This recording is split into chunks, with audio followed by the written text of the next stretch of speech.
ఇదొచ్చేసి రెస్టారెంట్‌లో దొరికే కాజు ఫ్రై అండి. ఎంత సింపుల్‌గా చేయొచ్చంటే అసలు ఇది వీడియో చూసిన తర్వాత మీరే అంటారు. ఇంత సింపులా అని. ఇంకా ఎలా చేయాలో ఇక స్టార్ట్ చేద్దాం. మామూలుగా రెస్టారెంట్‌లో అయితే ఒక ప్లేట్ అంటే 100 గ్రాములు ఇస్తారండి. కాకపోతే నేను ఇప్పుడు 200 గ్రాములతో చేస్తున్నాను. ఇదొచ్చేసి పెద్ద కాజు అండి. పెద్ద కాజు అంటే ఇది కటింగ్ ఏమి ఉండదు. ఇంకొకటి 2 పీస్ కాజు అని ఉంటది. అంటే ఇందులో కటింగ్ ఉంటది. ఇంకొకటి చూరా కాజు ఉంటది. అది ఏది కూడా 2 పీస్ కాజు పనికొస్తుంది. అండ్ ఈ కాజు పనికొస్తుంది. చూరా కాజు అయితే దీనికి పనికిరాదు. ఇలా ఉన్న కాజు తీసుకోండి. ఈ విధంగా ఉన్న కాజు తీసుకోండి. ఇప్పుడు ఆయిల్ విషయానికొస్తే ఆయిల్ లైట్ వేడి ఉండాలి. అంటే ఒక 70% వేడి ఉండాలండి. వేడిన తర్వాత ఆయిల్‌లో వేసేసి మీకు ఇక్కడ గోల్డ్ కలర్ రావాలండి. లైట్ గోల్డ్ కలర్ రావాలి కాజు అనేది. నేను చూపిస్తాను. అదేవిధంగా లైట్ గోల్డ్ కలర్ వస్తే ఒక సౌండ్ వస్తుందండి. చిట్టపట అనే సౌండ్ ఒకటి వస్తుంది. ఇప్పుడు మీరు చూసుకోవచ్చు కాజు ఈ విధంగా రావాలండి. కాజు లైట్ గోల్డ్ కలర్ ఈ విధంగా వస్తే సరిపోతుంది. ఇప్పుడు ఏం చేయాలంటే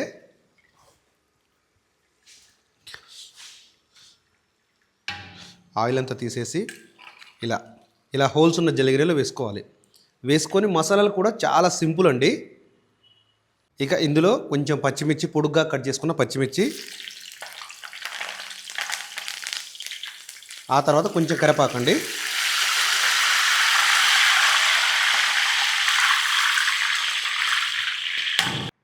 ఇక దీంట్లోకి మసాలాలు పెద్దగా ఏం యూస్ చేయాల్సిన అవసరం లేదండి.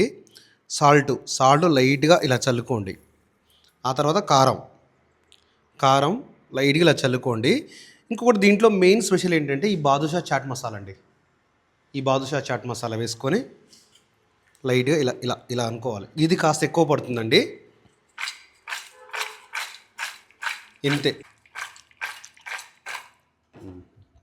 ఇప్పుడు కస్టమర్కి ఇచ్చే విధానం కూడా చూపిస్తానండి.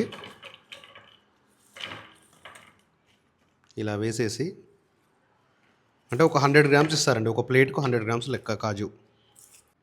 మామూలుగా నాకు 200 గ్రామ్స్కు కాజుకు అయితే 200 రూపీస్ అయిందండి. అదే మామూలుగా రెస్టారెంట్లో అయితే 100 గ్రాముల అంటే 100 గ్రాములు ఇస్తారు ఒక ప్లేట్కు. దాదాపు 250, 300 వరకు ఛార్జ్ చేస్తారండి. దీనికి మొత్తం అయ్యే ఖర్చు అండి. ఒకటండి, ఛానల్ కొత్తగా చూస్తున్న వాళ్ళైతే సబ్స్క్రైబ్ చేయండి. ఇంకా మీకు ఏ రెసిపీ కావాలో అది కూడా కామెంట్ చేయండి.